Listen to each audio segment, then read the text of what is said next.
kita masuk pada pembelajaran pada pagi hari ini, Ibu mau cek hadiran dulu. Siapa yang tidak hadir? Ibu. Juliani Mastika Ibu sakit. Oh, semoga yang sakit cepat diberi kesembuhan. Amin. Amin. Sebelum kita belajar, alangkah baiknya kita berdoa terlebih dahulu, dipimpin oleh adik kelas Min. Kita silakan. Baik teman-teman, sebelum mulai pembelajaran, marilah kita tunduk sejenak untuk berdoa. Berdoa dimulai. Bismillahirrahmanirrahim.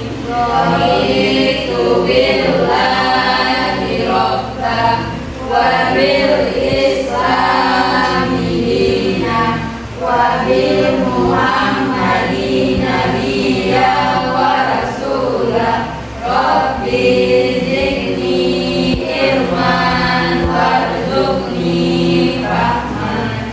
Amin. Oke, baik, terima kasih adik kelas Min sudah memimpin doa pada pagi hari ini. Jadi, ada yang tahu hari ini kita mau belajar apa? Tidak tahu Ibu. Oke. Jadi kita hari ini akan belajar tentang pemahaman pokok pikiran dalam teks lisan dan tulis dalam teks gotong royong.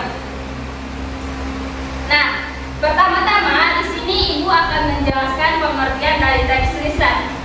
Teks lisan adalah jenis teks yang disampaikan melalui bicara atau ucapan secara langsung dalam kehidupan sehari-hari. Teks lisan juga seringkali kita temui dalam bentuk percakapan, ceramah, presentasi, wawancara, atau cerita yang diucapkan oleh seseorang. Nah, di sini ada contohnya, seperti ketika guru memberikan penjelasan di kelas, seperti saat ini Ibu memberikan penjelasan kepada kalian, itu adalah salah satu contoh teks lisan. Mengerti? Mengerti? Contoh selanjutnya yaitu ketika temanmu berbicara tentang pengalaman liburan mereka, itu juga salah satu termasuk dari teks lisan. Nah, selanjutnya ada ketika kamu berbicara dengan temanmu atau keluargamu, itu juga merupakan bentuk teks lisan. Mengerti? Mengerti. Nah, selanjutnya di sini kita akan belajar tentang pengertian teks tulis. Di mana teks tulis adalah jenis teks yang dituliskan dalam bentuk tulisan atau teks tertulis. Teks tulis dapat berupa artikel, cerita, surat, laporan, atau jenis teks lainnya yang disampaikan melalui tulisan. Mengerti? Mengerti. Nah, contohnya seperti ketika kita menulis cerita pendek di buku harian kita, itu adalah salah satu contoh teks tulis. Di sini siapa yang suka menulis cerita pendek di buku harian? Saya. Cerita tentang apa? Saya cerita tentang si kancil bijak. Oke, bagus sekali Aspara. Nah, di sini juga ada salah satu contohnya. Ketika kita menulis surat kepada temanmu atau keluarga kita, itu juga termasuk teks tulis. Siapa di sini yang saling mengirim surat lewat teks kepada keluarga kita? Dan di sini Ada. siapa? Saya. Tentang apa? Tentang rindu rumah. Oke. Nah, di sini ada pemahaman pokok pikiran dalam teks lisan dan tulis. Di mana pemahaman pokok pikiran dalam teks lisan dan tulis adalah kemampuan kita untuk mengerti ide utama atau gagasan penting dalam sebuah teks yang kita dengar atau yang kita baca. Seperti Ibu menjelaskan di muka ini, kalian yang mendengarkan. Paham? Paham. Nah, selanjutnya ketika kita mendengarkan atau membaca teks, ada pesan atau informasi penting yang ingin disampaikan oleh orang yang berbicara atau penulis teks. Misalnya, ketika kita mendengarkan cerita dari guru atau teman kita perlu memahami apa yang mereka ceritakan dengan baik. Selanjutnya, sama halnya ketika kita membaca sebuah buku. Siapa di sini yang sering baca buku? Saya. Adik Farah. Yang lain juga sering baca buku. Baca buku apa? Saya. Dongeng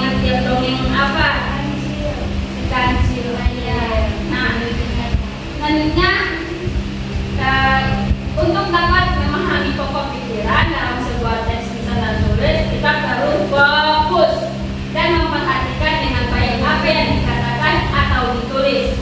Kita juga perlu memperhatikan kata-kata kunci atau informasi penting yang mungkin membantu kita memahami bahasan yang ingin disampaikan. Nah, dengan kita memahami pokok pikiran dalam teks lisan dan tulis, kita dapat memperoleh informasi yang berguna, memahami cerita atau bacaan dengan lebih baik, dan mengembangkan kemampuan kita dalam memahami bahasan yang disampaikan ke orang lain. Nah, sampai di sini sudah paham dengan penjelasannya dari Ibu?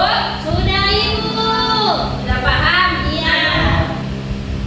Selanjutnya di sini karena sudah paham tentang pemahaman pokok pikiran dalam teks dan tulis, Ibu akan membagi dua kelompok, ada kelompok 1 dan kelompok 2. Di sini ada salah satu cerita gotong royong modal dasar pembangunan. Nah, di sini kalian harus menentukan ide pokok yang ada dalam cerita gotong royong modal pembangunan. Bisa?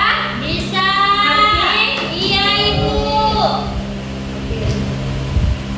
Di sini kelompok 1, ini kelompok 2. Oke, sekarang silakan bantu kelompoknya masing-masing. Ayo cepat.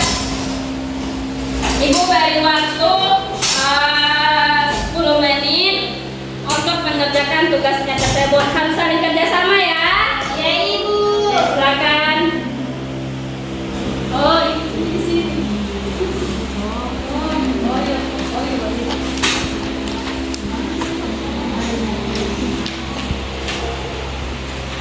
Oh, ini di sini. Ini namanya kelompok.